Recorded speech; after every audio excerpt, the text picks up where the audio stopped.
जी दोस्तों, अस्सलामुअलैकुम। आज हम बात करेंगे मनी हाइस्ट के सीज़न 1 के एपिसोड 4 के बारे में। इसकी शुरुआत में बताया जाता है कि हाइस्ट को शुरू हुए अभी 24 घंटे हो गए होते हैं और साथ ही हमें वो वॉशरूम दिखाया जाता है जहां डेनवर ने मोनिका को गोली मारी थी और साथ ही हमें ये भी पता लगता है कि डेनवर ने जो मोनिका पर गोली चलाई थी वो मोनिका पर नहीं बल्कि ज़मीन पर गोली चलाई थी। और अब क्योंकि डेनवर ने मोनिका की जान बचाई थी इसलिए मोनिका उसे थैंक्स कहती है और उसका शुक्रिया अदा करती है और साथ ही वो ये भी कहती है कि तुम उन लोगों को जाके बता देना कि तुमने मुझे जान से मार दिया है। मगर तब वहाँ पर डेनवर कहता है कि उनको खून दिखाना ही पड़ेगा। तब वहाँ पर मोनिका उससे कहती है कि तुम मेरे हाथ में गोली मार दो, लेकिन डेनवर कहता है कि हाथ में गोली मारने से तुम्हारा ज़्यादा खून नहीं बहेगा। लेकिन फिर वहाँ पर मोनिका कहती है कि तुम मेरी थाई पर गोली मारो जिससे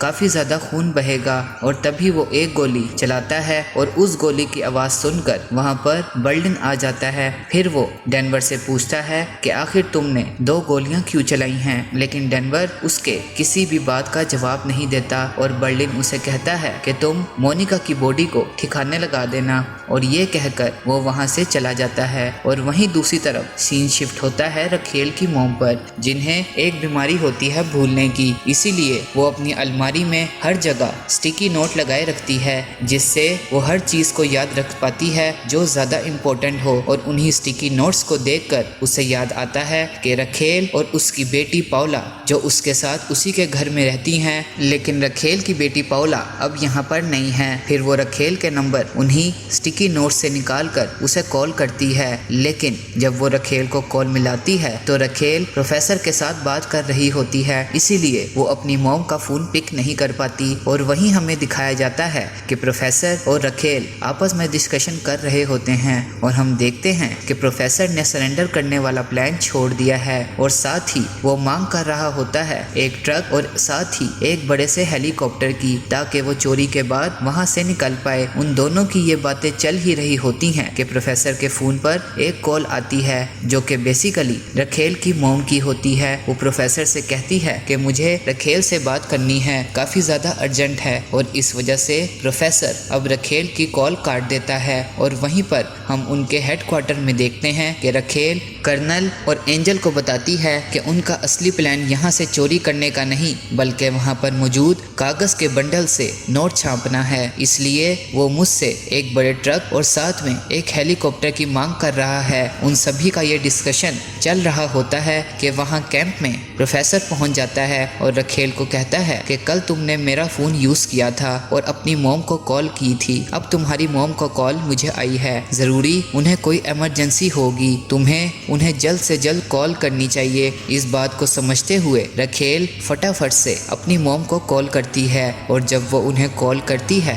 तो रखेल को पता लगता है कि उसकी बेटी पाउला घर पर नहीं है। तब वहाँ उसकी मॉम ये भी बताती हैं कि थोड़ी देर पहले तुम्हारा पति यहाँ पर आया था और वो पाउला को थोड़ी देर के लिए घुमाने के लिए ले गया था, मगर अब काफ़ी देर हो गई है पर पाउला अभी तक घर नहीं आई और इसी वजह से रखेल जल्दी से वहाँ से निकल जाती है। मगर प्रोफेसर का फ़ोन उसके पास ही रह जाता है। थोड़ी देर बाद उसे याद आता है कि उसके पास प्रोफेसर का फ़ोन है और उस फ़ोन को लौटाने के लिए वो प्रोफेसर को उसी कैफ़े में बुलाती है जहाँ पर वो दोनों हर बार बैठा करते थे और साथ ही उन दोनों के बीच में बात भी बढ़ने लगती है। और वहाँ पर रखेल प्रोफेसर को बताती है कि मेरी एक छोटी सी फैमिली है जिसमें मेरी बेटी, मेरी मॉम और साथ में एक एक्स हस्बैंड हुआ करता था, मगर अब हम दोनों में काफ़ी दूरियां बढ़ती गई हैं। उन्हीं प्रॉब्लम को शेयर करते हुए अब दोनों इमोशनली काफ़ी क्लोज आने लगते हैं। वहाँ पर सीन शिफ्ट होता है डेनवर की तरफ जो कि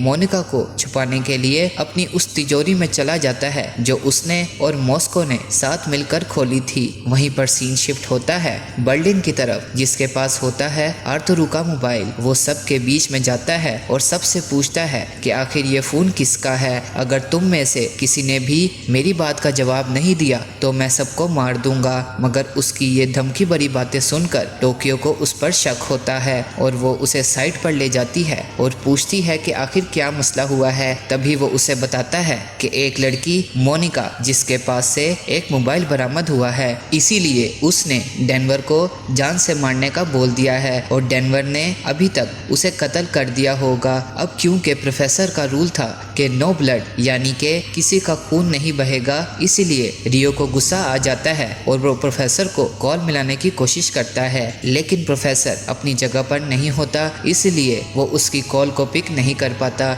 इन सभी की ये बातें चल रही होती हैं, तभी वहाँ पर मॉस्को आ जाता है और वो पूछता है कि आखिर क्या हुआ है, तुम सब इतना चिल्ला क्यों नहीं हो। और तभी टोक्यो मॉस्को को बताती है कि बर्लिन ने डेनवर को अभी किसी को मारने के लिए कहा है और उसने उसे जान से मार भी दिया है। ये बात सुनकर मॉस्को काफ़ी टूट जाता है क्योंकि उसे अपने बेटे पर विश्वास होता है कि हालांकि वो चोरी चकारी ज़रूर करता है लेकिन किसी की जान नहीं लेगा। और इसी के साथ वो अपनी पुरानी बातों को याद करने लगता है और वो ये सोचने लगता है कि आखिर उसने डेनवर को इस काम को अंजाम देने में क्यों अपने साथ मिलाया। वहीं पर हमें पता लगता है कि डेनवर ने किसी बहुत बड़े ड्रग डीलर का एक पूरा ड्रग से भरा हुआ ट्रक चुरा लिया था। अब वो डेनवर को पकड़ने के पीछे कोशिश में लगे हुए हैं और उसकी जान के प्यासे हुए में हैं। उसकी जान बचाने के लिए और साथ ही उस ड्रग डीलर को पैसे वापस करने के लिए मॉस्को ने डेनवर को इस मिशन में शामिल किया।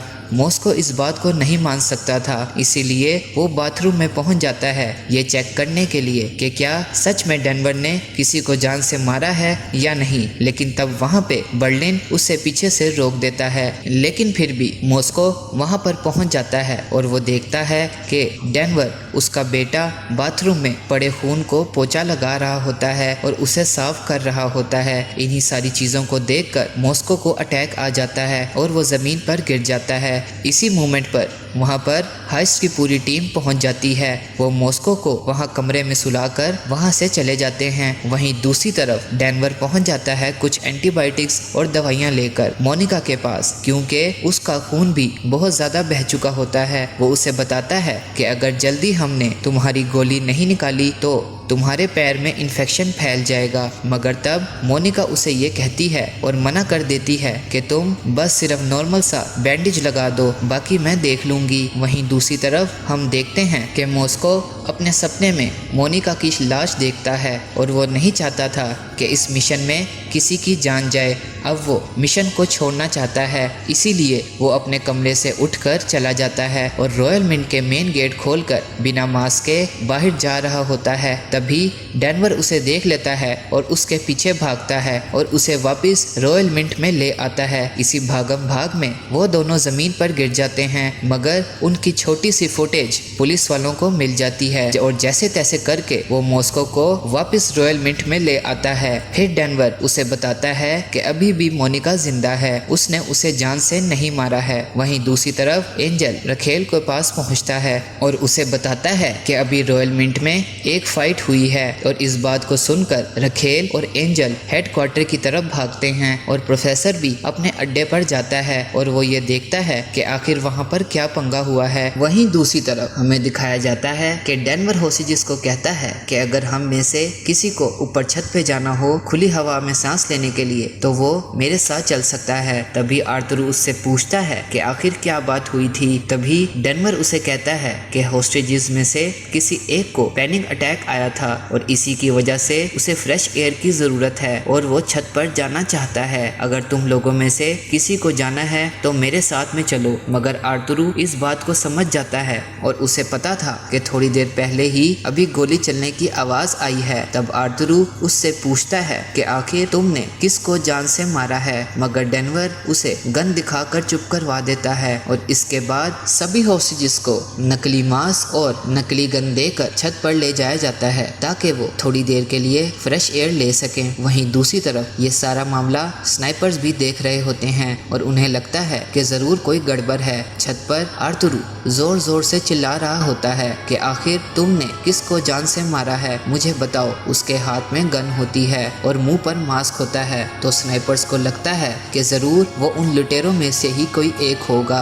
इसीलिए वो उसे शूट कर देते हैं। लेकिन बाद में उन्हें पता लगता है कि वो कोई लुटेरा नहीं बल्कि एक होस्टेज ही था। इसी के साथ ही ये एपिसोड यहीं पर ख़त्म होता है। सो गाइस, आपको ये वीडियो कैसी लगी मुझे लाइक और कमेंट करके ज़रूर बताइएगा। अगर आपको मेरी वीडियोस पसंद आती हों तो उसे अपनी फ्रेंड्स, फैमिली और रिलेटिव्स में शेयर करना मत भूलिएगा। And again guys, thank you so much for watching this video. मिलते हैं अगली वीडियो में, तब तक के लिए खुदा हाफिज़।